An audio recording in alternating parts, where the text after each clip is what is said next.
In Venezuela, the High Commission for the Defense of the Essequibo has been set up, an entity that will be in charge of vitalizing the popular mandate in favor of vindicating the country's historical rights over this territory. The event was presided over by the Vice President of Venezuela, Delcy Rodriguez, and was also attended by the high-level authority of the Venezuelan government.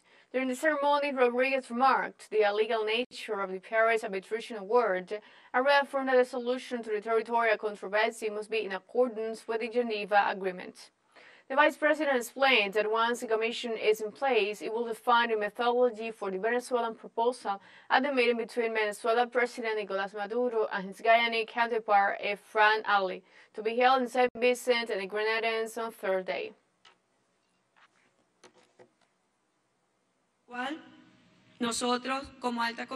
Therefore, we as the High Commission, once in place, are going to proceed to define the methodology to immediately consult what should be the Venezuelan proposal at the meeting to be held this Thursday in St. Vincent and the Grenadines. From Venezuela, we have welcomed CARICOM and CELAC's efforts and those of President Lula, Prime Minister Ralph Gonsalves, and Prime Minister Esquerri, who have joined their endeavors so that Venezuela's request for a direct negotiation with Guyana be possible this Thursday. We are grateful that this request has been heard. That is the way of peace, the way of neighborly negotiations that should prevail between neighboring countries. The Vice President emphasized that the High Commission for the Defense of the Essequibo has a mission to consult all sectors of national life to develop policies in favor of reaffirming Venezuela's historical rights over the disputed area. This High Commission has been designated precisely for the broadest consultations at the national level with all the sectors of national life that make and develop policies in the economic, political, social, and cultural spheres. The entire national life, the national academies, must also be consulted by this High Commission for the Defense of the Guyana Essequibo. We know our history, and the consultative referendum of December 3rd allowed our country to turn it into a great school about our historical rights, our legal and judicial rights, irrefutable and unquestionable rights on the Guyana Essequibo.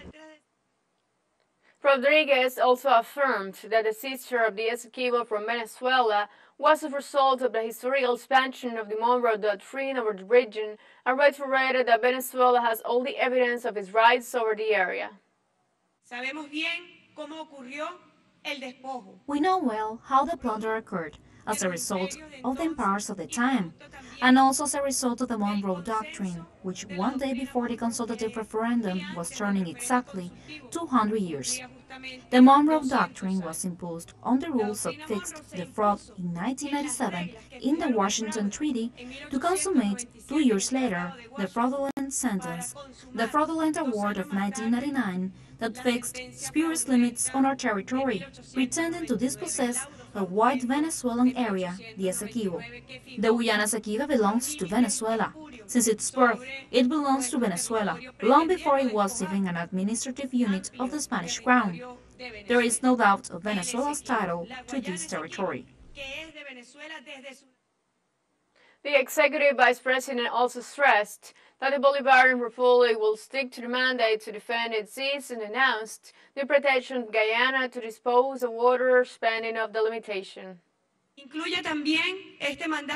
This mandate also includes consolidating the position of Venezuela in the defense of the seas, of the territorial sea that has yet to be delimited, and that has constituted one of the most serious recent violations by the Cooperative Republic of Guyana, which is unilaterally using a sea that has yet to be bounded, and that has been one of the most important reasons that triggered the consultation that took place on December 3rd.